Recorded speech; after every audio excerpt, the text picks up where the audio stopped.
सत्याचा आवाज, खोट्याला चोप देणार. आपण पाहत आहात जनशक्ती लाईव्ह न्यूज. निर्भीड बातम्या, निडर पत्रकारिता. धारदार हत्याराचा धाक दाखवून अपहरण व ऑनलाईन ॲपद्वारे फसवणूक करणारी टोळी 4 तासात जेरबंद. महात्मा गांधी चौक पोलिसांची धडक कारवाई. 1 लाखांचा मुद्देमाल जप्त. मिरज शहरात धारदार हत्याराचा धाक दाखवून एका तरुणाचे अपहरण करत ऑनलाईन फायनान्स ॲपच्या माध्यमातून तब्बल 98,000 रुपयांची फसवणूक करणाऱ्या टोळीला अवघ्या 4 तासात जेरबंद करण्यात सांगली पोलीस दलाला यश आले आहे. या कारवाईत 4 आरोपींना अटक करण्यात आली असून 2 मोटरसायकलींसह सुमारे 1 लाख रुपयांचा मुद्देमाल जप्त करण्यात आला आहे.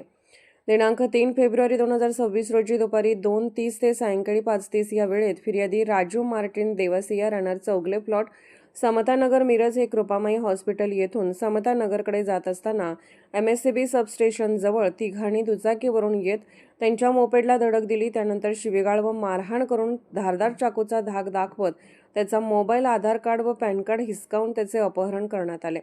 अपहरणानंतर फिर्यादीस बामणी गावाच्या पलीकडे नदीजवळील कच्च्या रस्त्यावर नेऊन तेथे आधीच थांबलेल्या इतर साथीदारांच्या मदतीने पुन्हा धमकावण्यात आले. आरोपींनी फिर्यादीच्या मोबाईलमध्ये क्रेडिट बी नावाचे फायनान्स ॲप जबरदस्तीने इन्स्टॉल करून त्याच्या नावावर कर्ज मंजूर करून घेतले आणि गुगल पेच्या माध्यमातून 98,000 रुपये एका आरोपीच्या खात्यावर वर्ग केले.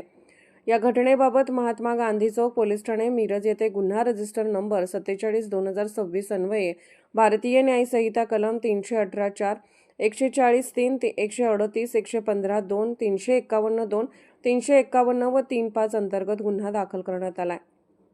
पोलीस अधीक्षक संदीप घुगे, अपर पोलीस अधीक्षक श्रीमती कल्पना बारवकर व उपविभागीय पोलीस अधिकारी प्रणिल गिल्डा यांच्या मार्गदर्शनाखाली सहाय्यक पोलीस निरीक्षक संदीप शिंदे यांनी तातडीने DB पथकाला तपासाचे आदेश दिले. तांत्रिक माहिती व गोपनीय सूत्रांच्या आधारे अवघ्या 4 तासात 4 संशयितांना ताब्यात घेण्यात आले. अटक करण्यात आलेल्या आरोपींमध्ये मोहम्मद वाहिद इमाम मुल्ला, लतीफ ख्वाजा शेख, राजेंद्र राजेश चंदू गुजराती, राहिल राजू शेख यांचा समावेश आहे.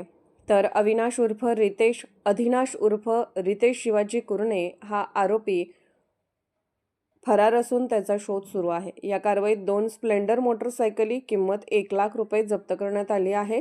अटक आरोपींना न्यायालयात हजर केले असता 7 फेब्रुवारी 2026 पर्यंत पोलीस कोठडी मंजूर करण्यात आली आहे.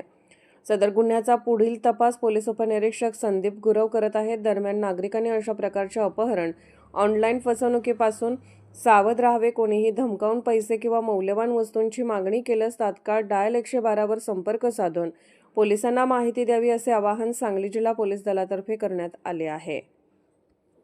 जनशक्ती लाईव्ह न्यूज चॅनलला लाईक करा, शेअर करा आणि सबस्क्राईब करा.